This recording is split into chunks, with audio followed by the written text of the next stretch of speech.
Mas Ruby, kasus-kasus terkait judi online ini kan luar biasa. Sampai bakar suami, gantung diri, berhutang, gelapkan uang kesatuan dan lain-lain. Yang dilakukan pemerintah saat ini, bahkan juga mau dibentuk Satgas, kira-kira akan efektif nggak ya?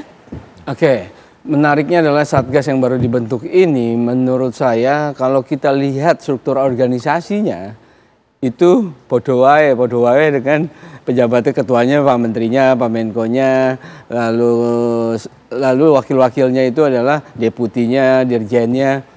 Menurut saya bukannya kalau struktur organisasi seperti ini dengan orang-orang seperti itu, apa Satgas memang diperlukan gitu loh. Kan mestinya mereka bisa koordinasi dan itu tupoksi mereka tupoksi mereka yang biasa aja kan, harian mereka gitu loh.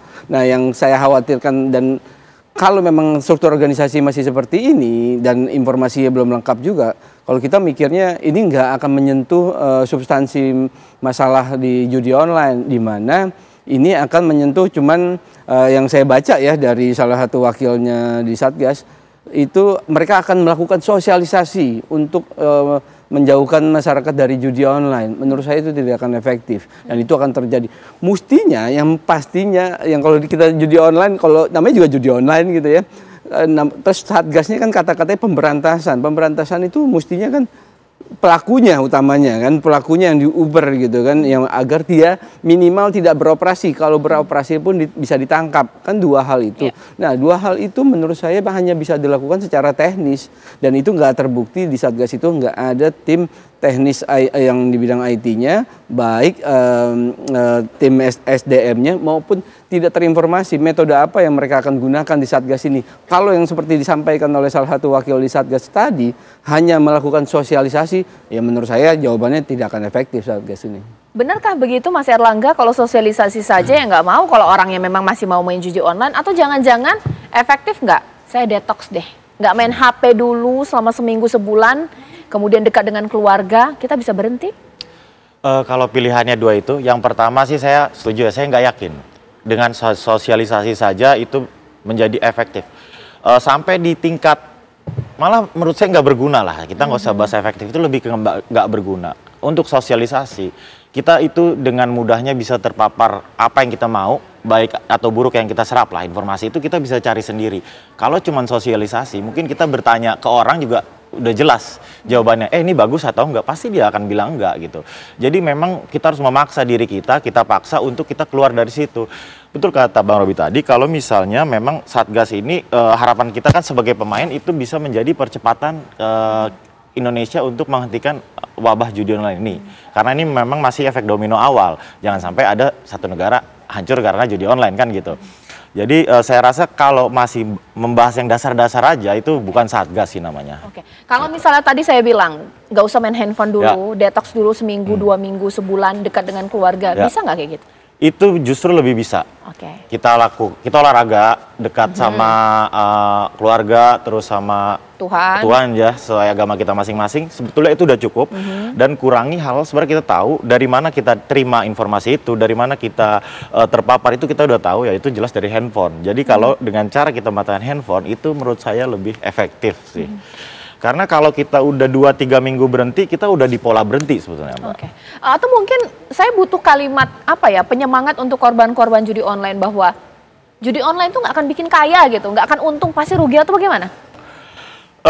Mereka tahu dengan jelas lah apa yang mereka lakukan. Cuman kalau menurut saya kasih, saya ngingetin aja ke teman-teman yang kira-kira nih, kalian punya teman yang suka minjem uang, misalnya di jam-jam kecil nih, dini hari, itu 100% teman kalian pasti 90% lah main judi online. Nah, disitulah kita harus aware, karena saya ngerasain sendiri betapa membantunya support dari orang terdekat. Jadi supportlah teman kalian, mungkin dia nggak akan ngomong, cuy gue main judi online, enggak. Tapi kalian bacalah sendiri dari perilakunya, sifat-sifatnya gitu tadi, dari cara dia isolasinya atau cara dia minjem uangnya apa gimana. Nah dari situ kalian baca, kalian pahami dia, rangkul lah gitu. Karena mereka tuh sebenarnya nggak mau kecanduan, mereka pasti mau keluar dan mereka butuh bantuan dari teman-teman dan keluarganya. Itu aja sih paling. Mas Iqbal, kira-kira saran dari Mas Erlangga di sini akan efektif tidak sih? Yang pertama mungkin detox dulu sosial media, handphonenya, itu bisa berhenti, masuk pola berhenti. Komunitas, keluarga, teman terdekat untuk juga menasihati, karena biasanya orang korban ini biasanya mengisolasi diri, Mas Iqbal. Ya, saya kira memang kembali ke alam ini penting ya. Bagaimana mereka harus wajib rutin olahraga, termasuk juga program-program misalnya naik gunung, camping ke hutan ya. Mereka sejenak berhenti dari internet. Karena kan sumber bencananya sebenarnya adalah internet. Karena internet ini ibarat pisau bermata dua. Di satu sisi dia positif, tapi di satu sisi dia punya nilai-nilai negatif yang membahayakan.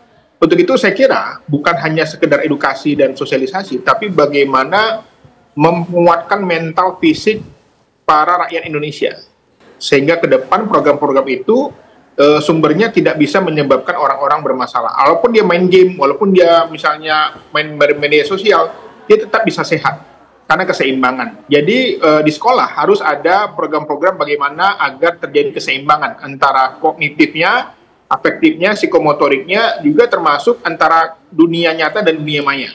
Makanya dari sekarang saya kira kata kuncinya adalah bagaimana menguatkan mental anak-anak didik kita, anak-anak kita di rumah, supaya mereka tahan banting, tidak mudah menyerah, tidak menyendiri, tidak menarik diri dari lingkungan sosial. Dan saya melihat memang ke depan ini juga sangat membahayakan karena angka perceraian tinggi. Kalau perceraian tinggi berdampak kepada keharmonisan anak-anak, anak-anak kehilangan kasih sayang, dan akhirnya sumber daya manusia Indonesia lemah. Jadi judi online sekarang sudah menjadi ancaman negara. Bukan hanya ancaman keluarga, tapi ancaman negara yang nyata, dan ini harus ditegakkan penegakan hukum, penindakan yang tegas, termasuk siapapun yang membacking-nya, saya kira harus segera ditindak kalau ada. Oke, sesaat lagi saya masih akan bertanya kepada Mas Erlangga, ketika sudah berhenti 1 tahun ini, ada tidak keinginan untuk godaan untuk main lagi sesaat lagi di Apa Kabar Indonesia Malam? Meskipun harapannya benar-benar total sembuh, total berhenti, tapi mari kita realistis pemirsa. Untuk yang sudah tahunan kecanduan judi online, benarkah bisa total berhenti atau mungkin pelan-pelan nih tarik ulur, berhenti dulu sedikit, sehari hanya kemudian sekali sampai kemudian berhenti total? Saya mau tanya kepada Mas Erlangga, Mas, ini kan sudah setahun berhenti, apakah benar-benar berhenti total atau mungkin ya nggak apa-apa sesekali coba tapi nggak terlalu banyak? Oke, berarti ini saat prosesnya ya, saat prosesnya. Jadi setiap orang kan punya cara proses beda-beda ya, metode berbeda-beda. Jadi kalau saya itu, saya mementingkan ada controlling dari pihak ketiga. Teman, orang tua, keluarga itu harus ada controlling. Nah, saya juga nggak akan munafik. Saya tadinya main sekian juta, puluhan juta, tiba-tiba saya berhenti total. Itu menurut saya adalah nggak bisa saya ngomong kayak gitu. Karena prosesnya itu saat tadi Bang Iqbal juga pernah sempat mention kalau misalnya kita dapat sakaunya itu ya harus dipenuhi gitu. Nah, jadi misalnya contoh saya dengan keluarga saya akan bilang nih, kita lagi sakau nih. Tolong dipantau, saya cuma mau ngilangin penat. Ya, ngilangin apa ya, rasa kepinginnya itu. Ya sudah, saya masuk dengan kontrol, ya dengan nominal yang sedikit, ya udah saya selesaikan saya tuntaskan rasa sakau terhadap judi online itu. Jadi memang prosesnya itu nggak bisa instan kalau saya. Malah kalau ada yang ngomong instan, hari ini dia kalah, besok saya berhenti. Maaf, teman Anda lagi bohong. Mas Ruby, inikah yang juga membuat kenapa server-server atau mungkin bandar-bandar judi online ini tahu tingkat permintaannya tinggi ya, kota besar, ibu kota, modern, ketertarikan orang tuh judi online karena stres, pengen dapat uang ini juga cukup besar. Ya, mereka memantau itu semua ya. Kita kan warga netizen 62 ini kan memang cukup masif ya di media sosial. Nah, mereka dengan menggunakan tools-tools yang simple itu mereka bisa memprofiling, memetakan calon-calon ataupun target-target mereka, dan mereka juga menggunakan influencer-influencer yang tidak teliti untuk menyelipkan iklan-iklan mereka, ajakan-ajakan mereka untuk masuk ke situs ataupun game-game mereka tadi. Nah, sehingga memang masif dengan penetrasi pengguna internet yang sangat tinggi selama ini, dan juga tadi terkait penetrasi pengguna mobile phone yang juga udah ratusan juta, udah lebih di atas 200 juta di Indonesia, otomatis itu menjadi captive market yang besar bagi para bandar judi online, dan mereka tahu bahwa segitu mudahnya warga-warga kita yang bisa diajak, dibujuk dan terjerumus kepada judi online tadi dengan memberikan kemudahan akses, kemudahan deposit dan ringannya depositnya itu sendiri, serta bisa menggunakan rekening-rekening lokal secara langsung di mana tanpa sulit-sulit lagi, tanpa perlu punya kredit card dan deposit besar-besar, akhirnya mereka bisa masuk. Akhirnya buat deposit sangat kecil aja sekarang sudah mudah dan mereka bisa mengakses itu. Nah, keuntungan kita punya sistem payment yang baik itu KRIS, VA dan lain-lain itu dimanfaatkan oleh pihak-pihak itu. Dengan mudahnya transaksi online itu tadi dengan alat pembayaran, bisa nggak kita lewat dari situ sih ngeblokirnya? Servernya sulit mungkin kalau di luar negeri. Metode pembayarannya nih.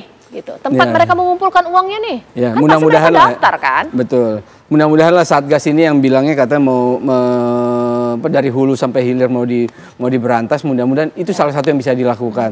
Itu di pihak bank mestinya yang disebut KYC, Know Your Customer. Apakah mereka tahu kris mereka, VA mereka, rekening mereka digunakan oleh orang-orang yang tidak tepat ini. Gitu. Oke.